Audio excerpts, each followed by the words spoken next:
But before I begin, I want to dedicate this night to the reason why I write.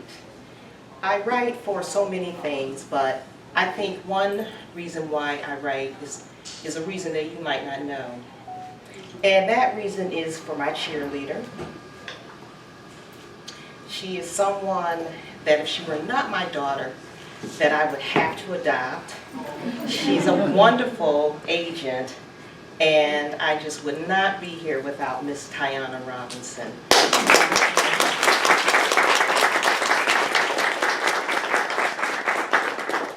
So I dedicate this night to you. Minta! Minta! Are you up yet? Minta was silently dreading that it was Monday morning. All last week, she had been taunted, teased, and called names she dare not repeat. Then Mommy peeked into her room, sensing something not quite right. She sat down. Minta leaned in for a comforting cuddle. I don't want to go to school today. This surprised Mommy because Minta had always loved her school. Today is Sunday, said Mommy. There is no school today.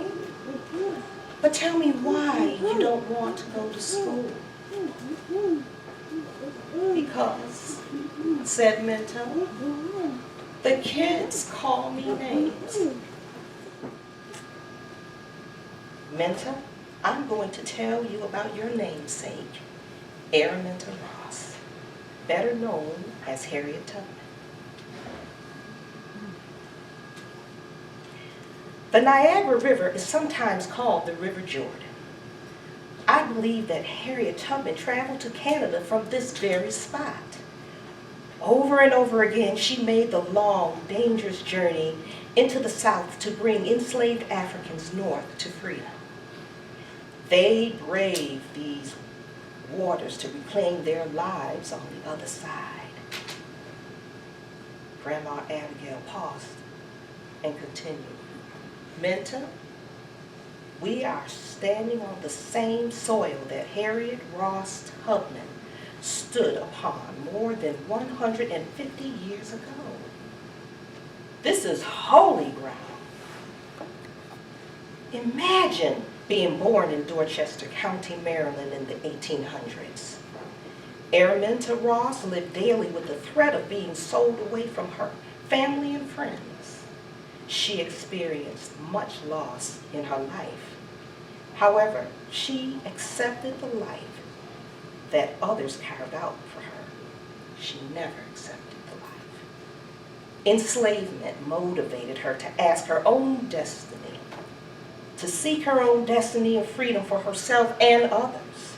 She was a spirit-filled woman who understood her purpose. Amazingly, her spirit continues to impact us today, especially you, my dear. How, Grandma? Asked Minta.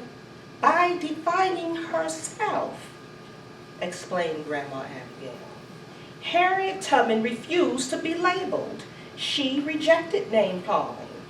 Even though she never had opportunities to learn how to read or write, her attitude was positive. Harriet Tubman's intelligence was underestimated.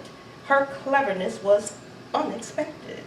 You see, Minta, Harriet Tubman didn't care if people thought her dim-witted or stupid. She was too busy outwitting and outsmarting all of her naysayers. Not many people understand what it means to be born a slave, nor how a woman who faced so many obstacles managed to rise above it all. Harriet Tubman was a courageous woman who possessed a strong faith in God. That's how she survived. Grandma Abigail paused. I expect that Harriet Ross Tubman would have been called by many hurtful names, but she never took it to heart. Araminta, do you understand what I'm telling you? Minta nodded. She loved Grandma Abigail's stories and was excited to hear more.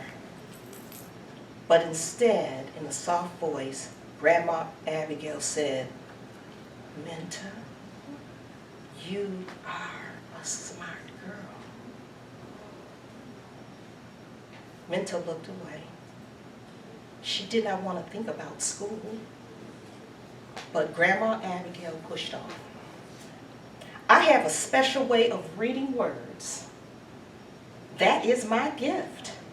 You have a special way of understanding math. That is your gift. Gently touching Minta, she continued, what makes us different is what makes us special. It doesn't matter what anyone else says.